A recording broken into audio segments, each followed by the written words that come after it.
Investidores, Bitcoin sendo cotado a 20.355 dólares nesse momento. O BTC aqui nos últimos dias fez aquilo que a gente estava esperando aqui no canal, se projetou para baixo para vir testar aquela região de suporte que está ali dentro da casa dos 19 mil dólares, né? A gente até chegou a pontuar aqui os 19.222, o BTC chegou bem pertinho, né? Chegou a bater aqui 19.549 dólares, mas ele seguiu aqui a nossa expectativa e veio testar aquela região de suporte que a gente vinha já sinalizando, que está aqui entre 19 e 20 mil dólares, tá? Para a gente imaginar aqui, de repente, uma situação que possa nos trazer uma expectativa de ver o BTC indo lá buscar aqueles 29.800 dólares, a gente só consegue pensar nessa possibilidade, investidores, quando o Bitcoin estiver aqui já ali dentro da casa dos 24 mil dólares, tá? 23.500, 24 mil dólares. Então, enquanto o BTC estiver abaixo dessa linha que eu acabei de desenhar aqui, eu particularmente entendo que a chance maior é do BTC ficar aqui testando essa região do suporte dos 20 mil, tá?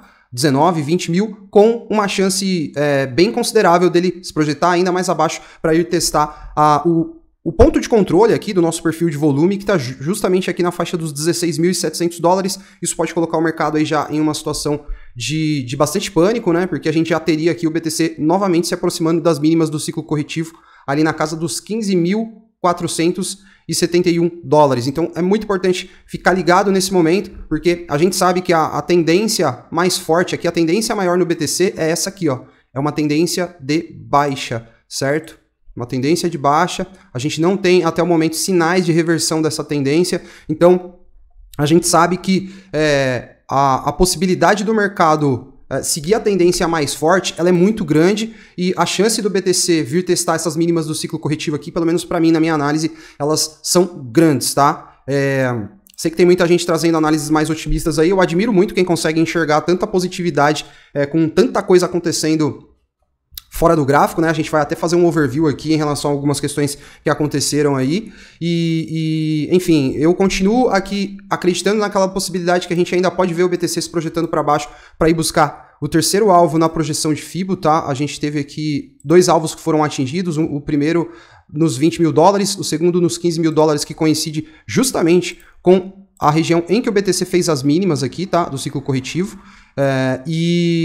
A gente sabe que se o BTC vier para furar esse fundo aqui, ele vai lá buscar o terceiro alvo da projeção, que vai estar aqui já na casa dos 10 mil. É para isso que a gente vem nos preparando aqui no canal, tá?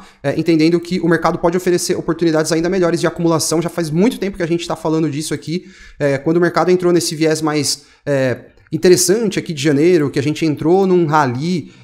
Aqui no canal a gente não teve análises assim otimistas falando que a gente já tinha revertido a tendência de baixa. Inclusive eu falei muito desse topinho aqui dos 25 mil dólares, que era um topo muito importante para o mercado, muito importante para desconfigurar essa tendência de baixa, e o BTC não conseguiu romper, não conseguiu se consolidar acima. Então, nesse momento, para a gente pensar aqui em qualquer viés mais otimista, o BTC não pode perder, em hipótese alguma, essa região aqui entre 18.600 e 19.700 dólares, né? Se perder os 18.500, investidores, 18.600, ele vai lá furar o fundo, ele vai lá testar o fundo, pelo menos, tá? Então, isso para mim é quase que certo. Então, o BTC não pode se projetar para baixo desse retângulo verde que a gente acabou de desenhar aqui, tá? Que corresponde aqui com o 50 e o 61 de FIBO, e também toda aquela região de suporte que a gente já tinha feito a leitura aqui no canal, tá? Então, se romper para baixo essa barreira, a gente sabe que a grande tendência é que o BTC vá testar o fundo, e, na minha opinião, há uma grande chance desse fundo ser furado também. Então, a situação não é muito positiva.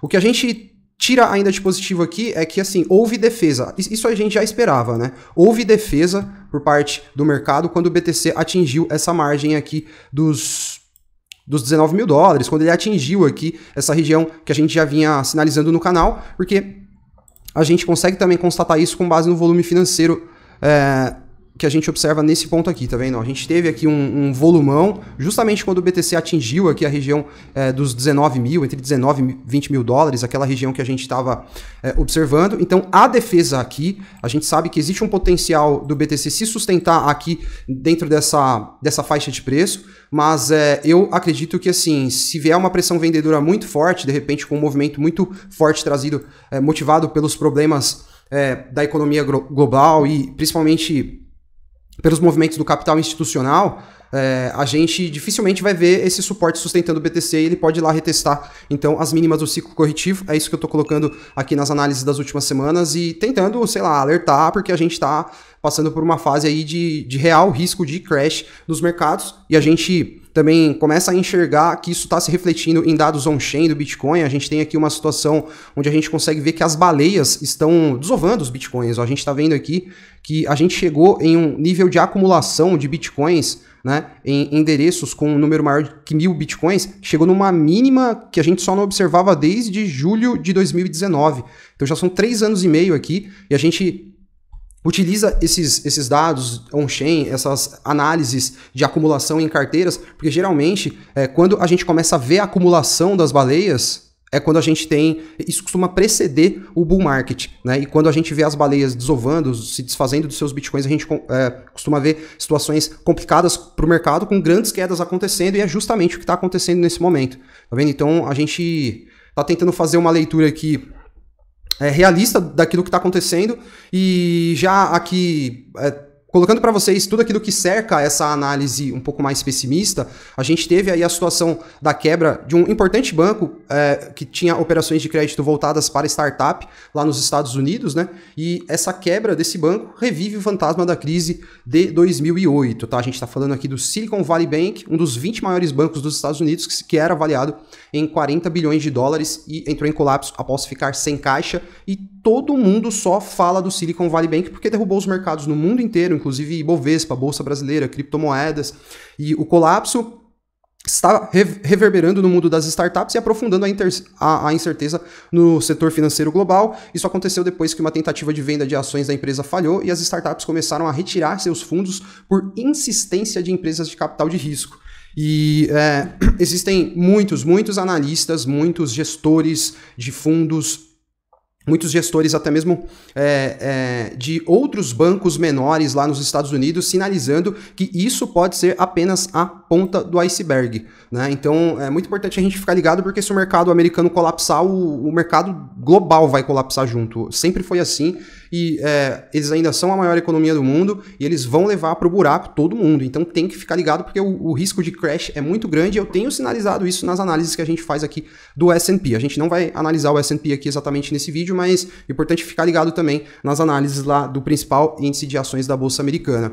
E essa falência do banco Silicon Valley Bank afetou aqui uma série de startups, né? A gente tem até uma lista aqui, eu não sei se vocês conseguem ver todas as 10 que estão sendo mostradas aqui, mas ó, a primeira que está sendo citada aqui nessa lista de empresas expostas ao Silicon Valley Bank, que a gente já sabe, essa lista pode ser muito maior, há quem diga aí que existem mais de 1000 startups que estão nesse momento correndo risco aí, né, de ter um impacto financeiro em função da falência do banco. A gente tem aqui puxando a fila a Circle, que é a emissora da stablecoin USDC, e a gente já tem aqui um cenário em que essa stablecoin que ela precisa estar sempre valendo $1, certo? Pareada a $1, e ela chegou aqui a atingir uma mínima de 88 centavos de dólar, agora está valendo 96 centavos de dólar, então essas incertezas ainda não estão aqui permitindo que a USDC possa voltar ao seu PEG de $1, e isso também é um fato que prejudica bastante aqui o mercado cripto, né? Eu até trouxe essa matéria, né? Na verdade, o título da matéria, né? Stablecoin USDC perde paridade com o dólar após falência do banco e cria crise no mercado de criptomoedas também, né? E a gente viu que isso também afetou outras stablecoins, né? Após a desvinculação da USDC com o dólar, 3 stablecoins, a DAI, a USDD e a Frax, também se desvincularam do dólar americano. A gente tem aqui também o gráfico da DAI, que tá valendo 92 centavos de dólar, a USDD, que chegou a bater... Bom, ela está aqui no momento, né, que publicaram a matéria aos 97 centavos de dólar, mas enfim, Todas essas situações são situações muito complicadas e que nos levam a cada vez mais acreditar, investidores, que a gente pode ter aquela última pernada aqui no ciclo emocional do mercado financeiro, que vai de fato levar o mercado a atingir aquela situação de raiva, de capitulação. Eu acredito que a gente nesse momento está aqui mais ou menos no pessimismo real. Acredito que ainda tem coisas piores para acontecer e eu acredito que assim a gente pode ter um crash nos mercados. Sim, a gente precisa estar preparado para isso, precisa ter gatilho de proteção, porque eu acredito que a gente ainda vai acessar essa fase de pânico, de rendição, e só aí a gente vai ver aquela situação de capitulação, que é quando os investidores já não se importam mais com as perdas, eles já têm um saldo tão negativo que ele fala, cara, já chegou aqui para mim, agora tanto faz, eu já não vendo mais, e é aí que a gente vê o mercado formando um fundo. Eu não acredito que esse foi o fundo do S&P, assim como acho muito difícil acreditar que esses quanto que foi? $15.480 aqui foi o fundo do ciclo do BTC. Por esse motivo, eu continuo com um caixa preservado para eu tentar buscar compras lá na região dos $10 mil. E é isso que eu tenho falado no canal aqui há muito tempo. E essa estratégia permanece na mesa porque a minha leitura continua a mesma, certo? Então, vou fechar o vídeo, análise de domingo do BTC, pedindo para você que gostou do vídeo, não esquecer de deixar o like aí para fortalecer o canal e também de se inscrever para que você possa continuar acompanhando a atualização do nosso conteúdo. Um forte abraço, um bom domingo para todo mundo aí e até a próxima.